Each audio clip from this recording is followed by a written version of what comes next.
تفہیم القرآن سید ابوالعلا مودودی سورۃ البقرہ آیات 47 تا 62۔ اعوذ باللہ من الشیطان الرجیم بسم اللہ الرحمن الرحیم۔ یا بنی اسرائیل اذکروا نعمتی التی انعمت علیکم۔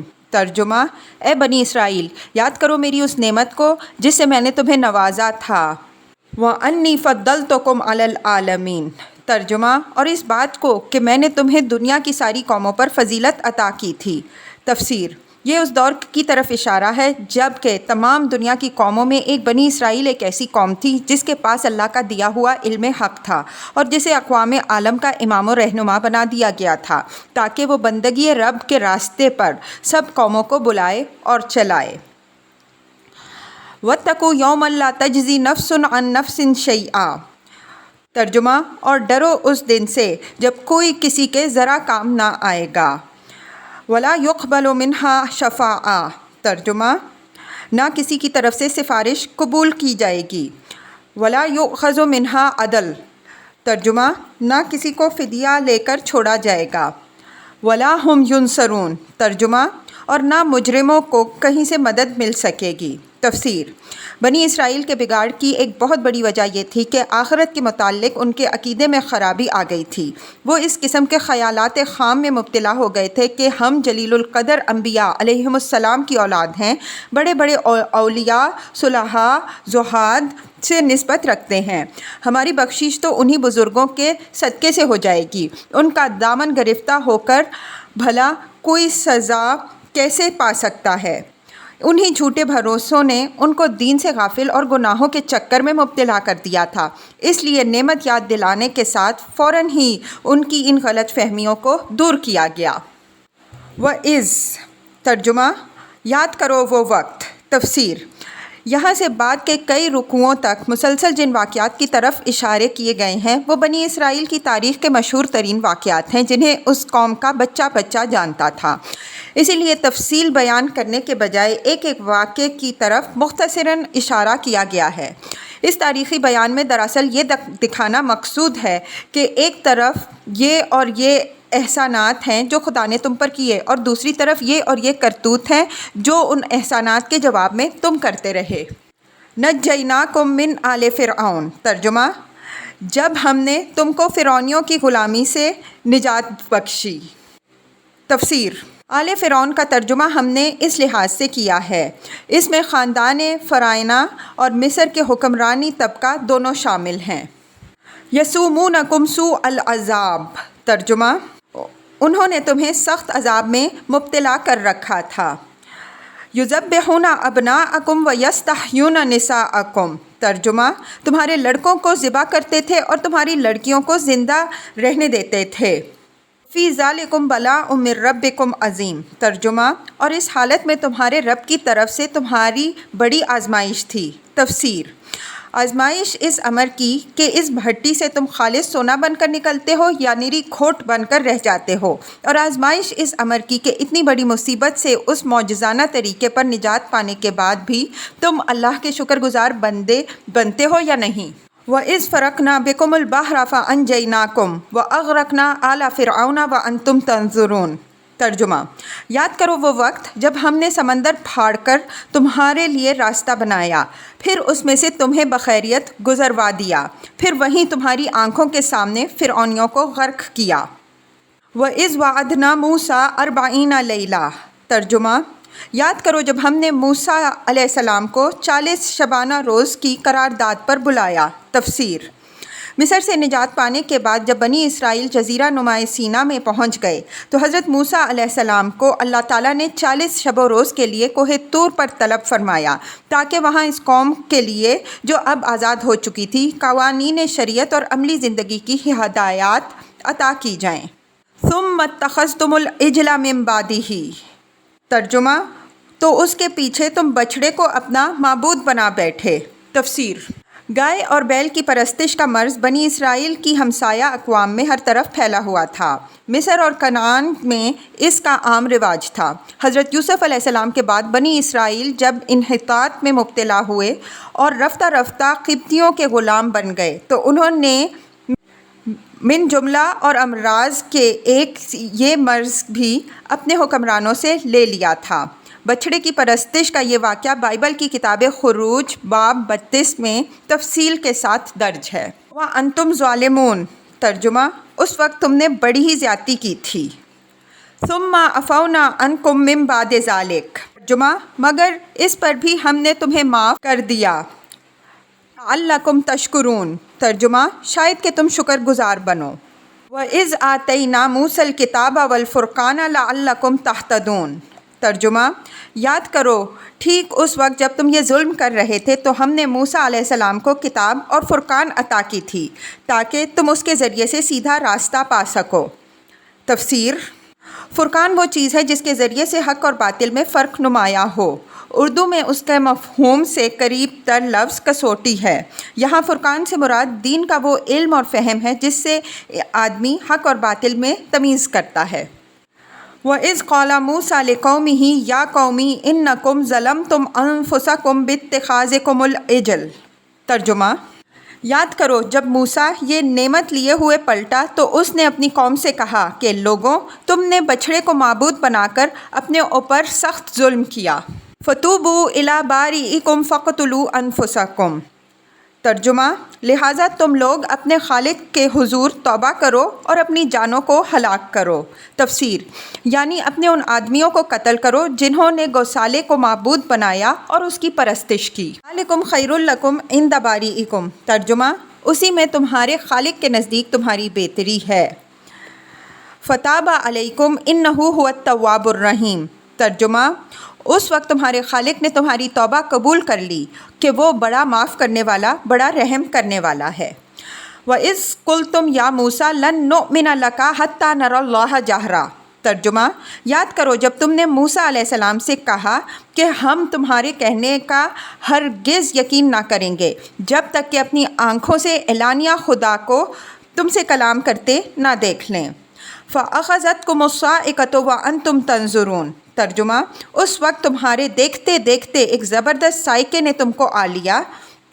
ثُمَّ بَعَثْنَاكُم مِّن بَعْدِ مَوْتِكُمْ لَعَلَّكُمْ تَشْكُرُونَ ترجمہ، تم بے جان ہو کر گر چکے تھے مگر پھر ہم نے تم کو جلا اٹھایا، شاید کہ اس احسان کے بعد تم شکر گزار بن جاؤ۔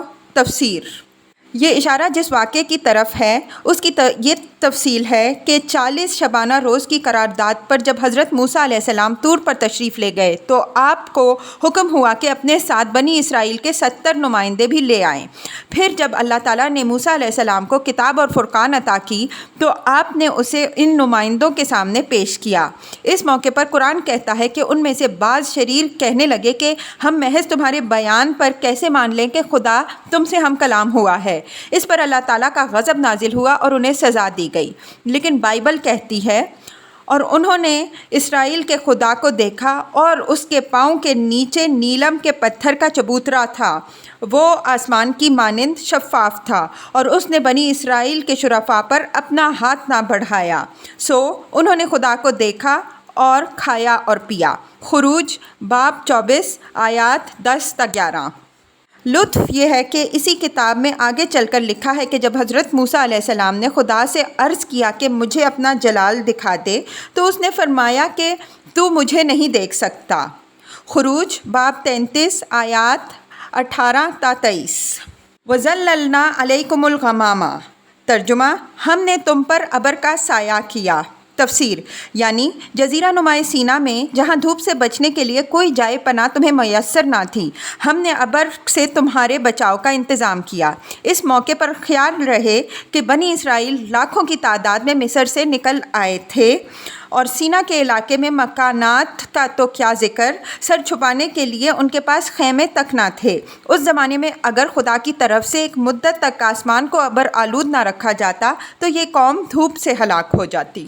وَأَنزَلْنَا عَلَيْكُمُ الْمَنَّ وَالسَّلْوَىٰ ترجمہ، من و سلوہ کی غذا تمہارے لیے فراہم کی۔ تفسیر: من اور سلوہ وہ قدرتی غذائیں تھیں جو اس مہاجرت کے زمانے میں ان لوگوں کو 40 برس تک مسلسل ملتی رہیں۔ من دھنیے کے بیج جیسی ایک چیز تھی جو اوس کی طرح گرتی اور زمین پر جم جاتی تھی، اور سلوا بٹیر کی قسم کے پرندے تھے۔ خدا کے فضل سے ان کی اتنی کثرت تھی کہ ایک پوری کی پوری قوم محض انہی غذاؤں پر زندگی بسر کرتی رہی اور اسے فاقہ کشی کی مصیبت نہ اٹھانی پڑی۔ حالانکہ آج کسی نہایت متمدن ملک میں بھی اگر چند لاکھ مہاجر یکا یک آ پڑیں تو ان کی خوراک کا انتظام مشکل ہو جاتا ہے۔ من اور سلوا کی تفصیلی کیفیت کے لیے ملاحظہ ہو بائبل کتاب خروج باب 16 گنتی باب 11 آیات 7 تا 9۔ کلوا من طیبات ما رزقناکم، ترجمہ، اور تم سے کہا کہ جو پاک چیزیں ہم نے تمہیں بخشی ہیں انہیں کھاؤ۔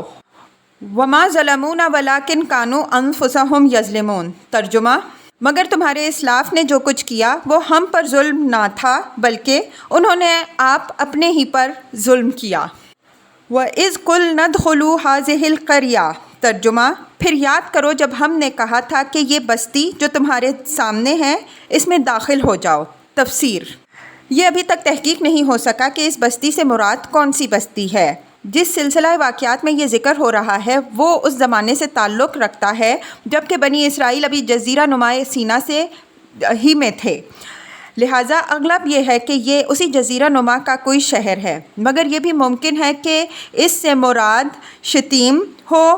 جویر یہو کے بالمقابل دریائے اردن کے مشرقی کنارے پر آباد تھا۔ بائبل کا بیان ہے کہ اس شہر کو بنی اسرائیل نے حضرت موسیٰ علیہ السلام کی زندگی کے اخیر زمانے میں فتح کیا اور وہاں بڑی بدکاریاں کیں، جن کے نتیجے میں خدا نے ان پر وبا بھیجی اور 24,000 آدمی ہلاک کر دیے گئے۔ گنتی باب 25 آیات 1 تا 8۔ فَكُلُوا مِنْهَا حَيْثُ شِئْتُمْ رَغَدًا وَادْخُلُوا الْبَابَ سُجَّدًا، ترجمہ، اس کی پیداوار جس طرح چاہو ہو مزے سے کھاؤ مگر بستی کے دروازے میں سجدہ ریز ہوتے ہوئے داخل ہونا۔ وَقُولُوا حِطَّةٌ، ترجمہ، اور کہتے جانا حطہ حطہ۔ تفسیر: یعنی حکم یہ تھا کہ جابر و ظالم فاتحوں کی طرح اکڑتے ہوئے نہ گھسنا بلکہ خدا ترسوں کی طرح منکسرانہ شان سے داخل ہونا، جیسے حضرت محمد صلی اللہ علیہ وسلم فتح مکہ کے موقع پر مکہ میں داخل ہوئے۔ اور حطۃ کے دو مطلب ہو سکتے ہیں، ایک یہ کہ خدا اسے اپنی خطاؤں کی معافی مانگتے ہوئے جانا، دوسرے یہ کہ لوٹ مار اور قتل عام کے بجائے بستی کے باشندوں میں درگزر اور عام معافی کا اعلان کرتے ہوئے جانا۔ نغفر لکم خطایاکم وسنزید المحسنین، ترجمہ، ہم تمہاری خطاؤں سے درگزر کریں گے اور نیکوکاروں کو مزید فضل و کرم سے نوازیں گے۔ فَبَدَّلَ الَّذِينَ ظَلَمُوا قَوْلًا غَيْرَ الَّذِي قِيلَ لَهُمْ، ترجمہ، مگر جو بات کہی گئی تھی ظالموں نے اسے بدل کر کچھ اور کر دیا۔ فَأَنزَلْنَا عَلَى الَّذِينَ ظَلَمُوا رِجْزًا مِّنَ السَّمَاءِ بِمَا كَانُوا يَفْسُقُونَ، ترجمہ، آخر کار ہم نے ظلم کرنے والوں پر آسمان سے عذاب نازل کیا، یہ سزا تھی ان نافرمانیوں کی جو وہ کر رہے تھے۔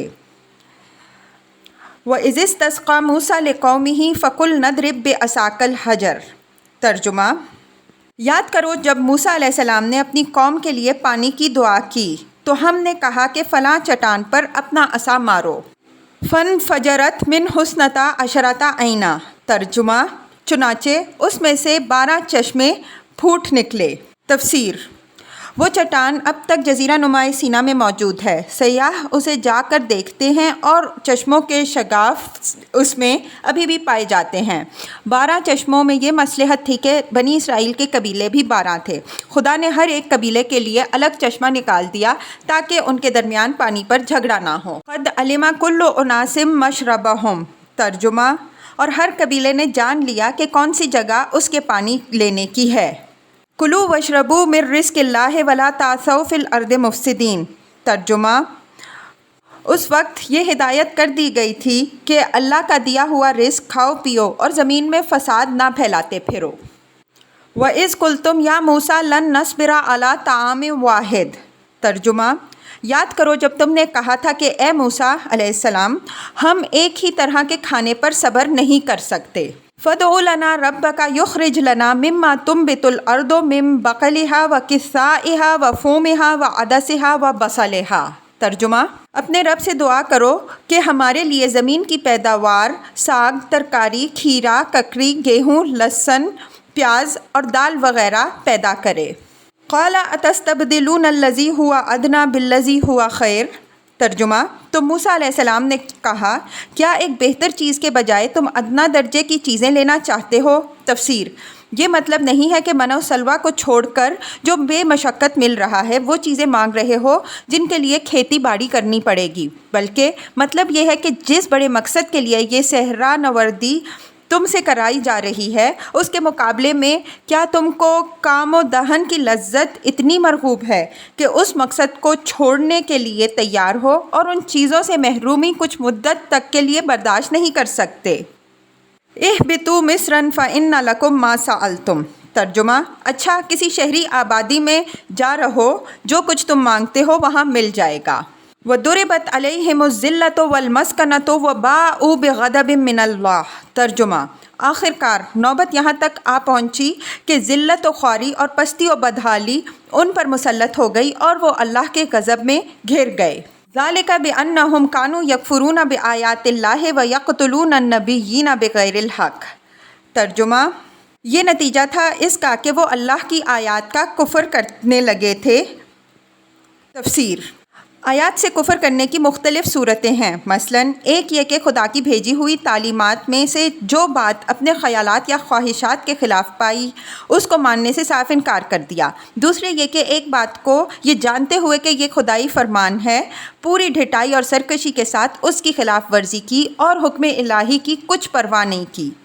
تیسرے یہ کہ ارشاد الہی کے مطلب و مفہوم کو اچھی طرح جاننے اور سمجھنے کے باوجود اپنی خواہش کے مطابق اسے بدل ڈالا اور پیغمبروں کو ناحق قتل کرنے لگے۔ تفسیر: بنی اسرائیل نے اپنے اس جرم کو اپنی تاریخ میں خود تفصیل کے ساتھ بیان کیا ہے۔ مثال کے طور پر ہم بائبل سے چند واقعات یہاں نقل کرتے ہیں۔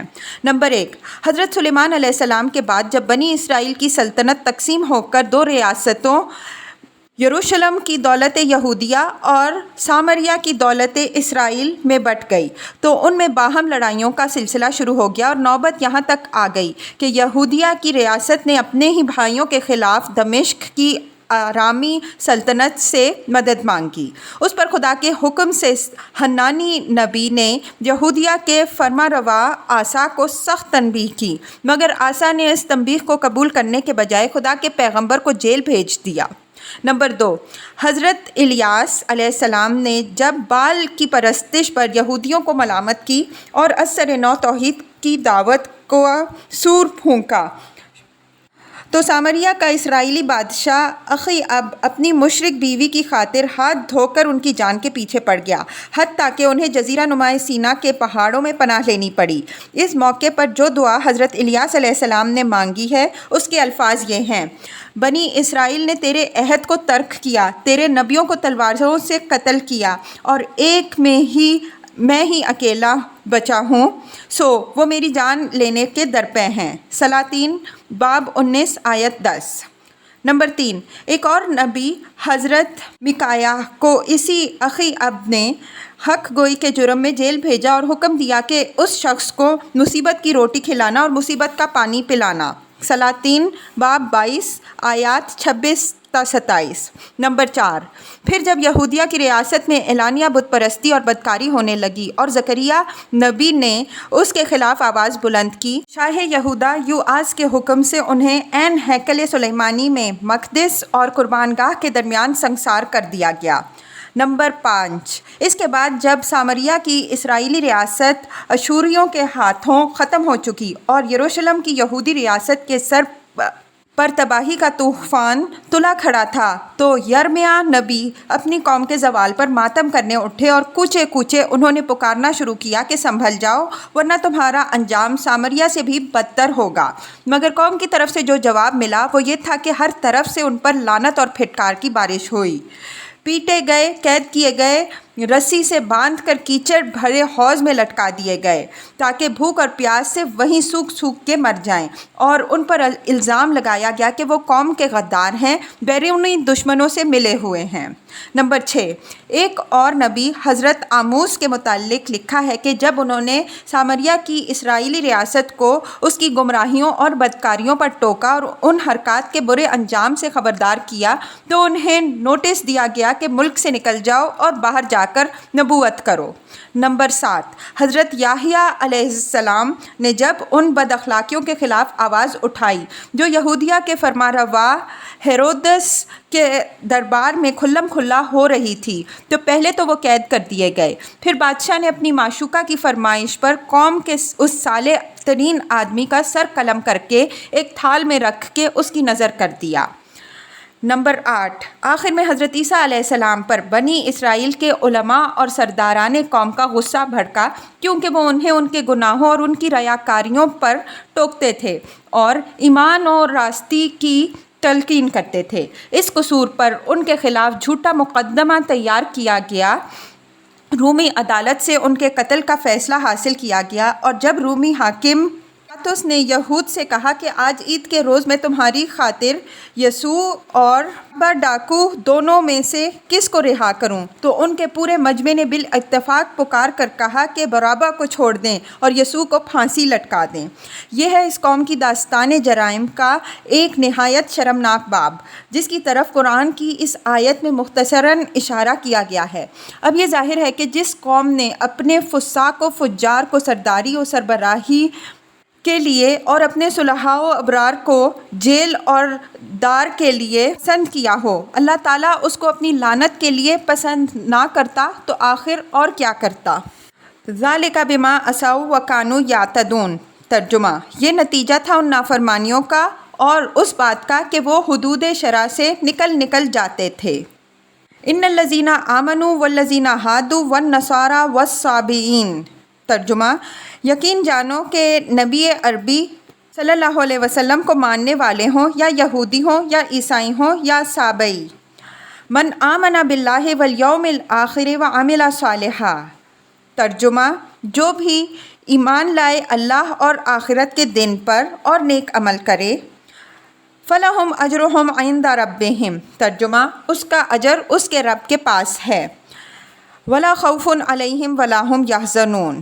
ترجمہ، اور اس کے لیے کسی خوف اور رنج کا موقع نہیں ہے۔